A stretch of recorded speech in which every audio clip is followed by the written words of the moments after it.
मी दीनानाथ मस्के. मी तुमच्या पुढे एक पाठ सादर करीत आहे. पाठाचे नाव आपत्ती व्यवस्थापन. प्रस्तावना. या पाठात आपण काही नैसर्गिक आपत्तींचा अभ्यास करणार आहोत, जसे की दुष्काळ, ढगफुटी, महापूर, त्सुनामी, वीज पडणे व ज्वालामुखी. या आपत्तींच्या उपाययोजनाही पाहूया. दुष्काळ. अन्नधान्याच्या व पाण्याच्या प्रदीर्घ तसेच तीव्र तुटवड्यामुळे उद्भवणारी परिस्थिती म्हणजे दुष्काळ. ढगफुटी. काही वेळा पाऊस देणाऱ्या ढगातून आलेले पाणी पावसाच्या स्वरूपात जमिनीवर न पडता जमिनीकडील उष्ण तापमानामुळे त्याची परत वाफ होऊन ती त्या ढगातच सामावली जाते. महापूर. महापुरावर संरक्षणात्मक उपाययोजना. 1. डोंगराळ प्रदेशात लहान धरणे बांधणे. 2. पाझर तलावाची निर्मिती करणे. 3. नवीन जंगल लागवड करणे. 4. नद्या जोडणे. वीज पडणे. सर्वच विजा जमिनीवर पडत नसतात. 95% विजा आकाशातच असतात. फक्त 5% विजा जमिनीपर्यंत पोहोचतात. वीज कडाडत असताना काय दक्षता घ्याल?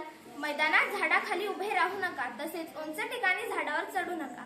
ज्वालामुखी. ज्वालामुखी ही एक नैसर्गिक घटना आहे. ज्वालामुखीमुळे काय होते?